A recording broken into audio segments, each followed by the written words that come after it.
I don't know how this video is going to turn out. I am still in the office. I have a mock exam that I want to hand in the next 30 minutes.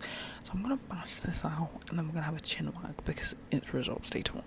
Scary. Hi everyone and welcome. Oh, let me get comfortable. Oh, okay. Not really. Hold on. Hi everyone and welcome to Apprenticeish, where we talk all about apprentices, apprenticeships, kind of. First of all, don't watch my nail because yes, it popped off. Girl. It was a hard working day. Anyway, the point being is that it's results day tomorrow for you A-level students.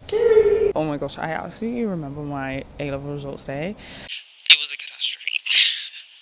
On my way home and I was like, let me just film this video and call it a day because I'm gonna take 1 hour to edit this and then just upload, and I hope that someone finds it useful or interesting. I'm gonna try and make this as short as possible. I just kind of want to like outline I just want to outline a few different scenarios. See, this is from like an apprentice perspective because I'm a degree apprentice, so yeah. The first scenario that could possibly happen is that you get the grades and you have an apprenticeship. Woo-woo. So obviously this is best case scenario. If you want to do an apprenticeship, degree apprenticeship, whatever, you get the grades and you get the apprenticeship.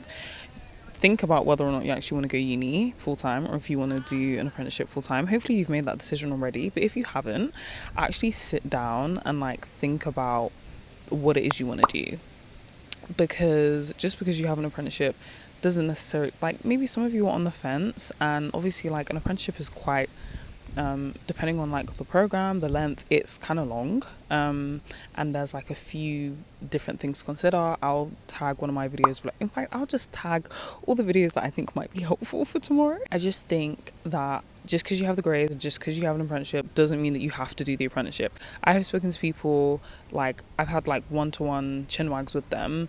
We've done like practice interviews and stuff, and they get an apprenticeship and they don't want to do it, and that's fine. Like, just because the opportunity is available for you does not mean that you're obligated or have to take it.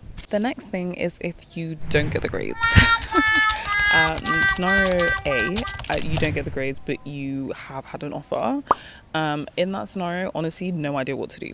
I don't know, I've never experienced that. I'd probably say talk to the person who gave you the offer, like send them an email, explain the circumstances. There may be a possibility that, I don't know, you just missed the grade, so don't automatically assume, oh, they're not going to accept me because I didn't get 3 A's. I'd probably send an email and have an open conversation, because there may have been reasons for that, you know.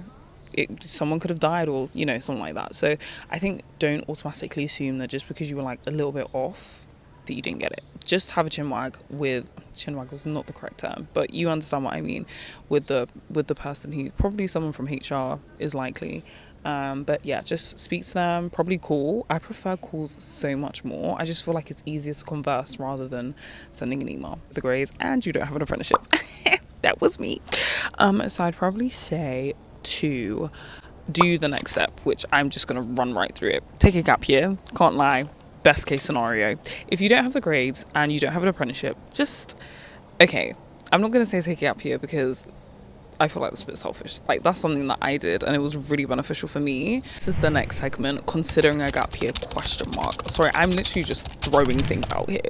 Are considering a gap year, literally create a plan. Like, create a plan if you're going to take a gap year for 1 year, if you're going to take a gap year for 2 years. I took a gap year for 2 years, and literally just like list out, first of all, have a goal in mind. Like, what is it that you actually want to do or have achieved by the end of this gap year? Do you want to travel every weekend? Do you want to get a job? Do you want to have more industry experience? Do you want to literally just relax? Because A-levels are so stressful. I'm going to list out some suggestions of what you could do during your gap year. So you can retake your exams. You know, it's sad that you have to like, you know, go into the exam hall and do it all over again. But the point is that you'll know the content so much better this time round. You can work, like full-time work, part-time work.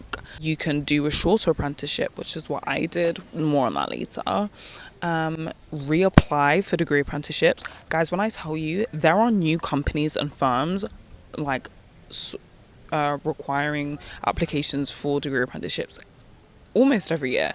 Obviously, I haven't looked at the stats, so I'm just making an assumption based on like how many things I've seen. But honestly, some literal like entire programs didn't exist like when I was applying. That each year it appears as if the scope of apprenticeships are just increasing and more companies are interested. So would definitely do that. Take on a junior role at the beginning of the take a really junior role, an entry-level role, and then just go from there. You could do that whilst you're studying as well. Also, you can also travel, so I think it's really good and very helpful to get like just different life experience. So you can work abroad and travel at the same time. I think there were some people who, when they were doing a gap year that I knew, they worked for 6 months and traveled for 6 months. The final part of this video is what I did, and then I put lol. This is literally the whole plan of the video. Like, guys, I'm literally just out here because I want you guys to get the information, and I hope that someone finds something in this ramble helpful. Okay, so what did I do? As soon as I got my results, I wept severely. Created one plan. I was about to create a plan B, and I was like, I'm not interested in anything else outside of this plan. So I created a plan A. I did on the plan, I put apprenticeship for 12 months, so a shorter apprenticeship, and then retake my A levels. I wanted to basically just get better grades so that I can apply for a degree apprenticeship. Hi, it's Editing Leaks here. The full video is down in the description rather than me repeating everything if you want to hear it. Honestly, guys, you have to do what works for you. Like, don't try and do something because it looks cool. And sorry, this is just my final message, because I feel like even me myself, I cannot emphasize the importance of like, don't just do a degree apprenticeship because it looks cool. And I feel like I've said this more than once. Guys, it is so much hard work. It's so much hard work. And obviously, like, I don't mind because I like working and I love law. So I enjoy it. But, you know, I just think it's like, it is kind of like a big commitment. It's 3 to 4 years of your life. Like, nothing is free. Obviously, the degree apprenticeship, you don't have to pay like actual money for, and they pay you to do the job. But like, you know, you're paying with your time and energy and all that kind of stuff. So I'll remind you that like, it is really hard work, but it could be really well suited to your learning style. I have a whole video about why you should do an apprenticeship, why you shouldn't do an apprenticeship. I'm gonna link those both down below. I'm sending you all my love because I actually need to rush home and like hand my mock exam. But honestly, I think, what advice would I tell myself on my A-level results day is, listen, all those tears that you cried that day, oh my gosh, guys, I feel like I can't even express how much energy and effort. I think I've said it in one of my other videos, but like, I literally changed my whole sleep routine in order to like make sure I get really good grades. Why is this pigeon walking over to me? Jump scare. See, all of those tears were, I'm not even gonna take them away for you. They were a seed for a future promise to yourself, which is I will be working and studying at the same time in order to qualify as a lawyer. And even when I didn't get the apprenticeship and I was rejected again and again and again, I'm not mad about it because it has really honed my skills and ability to think and conduct myself in the way that I do. And look, I got here eventually. And obviously that's really not everyone's story. That is not everyone's story. So I'm not going to say do an apprenticeship, and I'm not going to say go to uni, but I am going to say think about what works for you. And honestly, if there's one more thing that I can say, please, please, please do not let the opinions of others control what path you take, because the reality is you are the one who's going to be spending the time, energy and effort to complete that degree in any which way or form you desire to take. So just remember, please hear my voice. You're the only one who is going to be up at potentially wild hours studying. You're the only one who's going to be sitting down in the exam hall to take the test for you. And you have to decide which avenue that is going to work best for you. So yeah, that's what I have to say, guys. I got to run. I'm sending you all my love. I really pray for every single one of you that your results go exactly the way that you need it to. And if you want to do an apprenticeship, that you get one at a company that is going to work for you and the culture is awesome. I'm sending you all my love.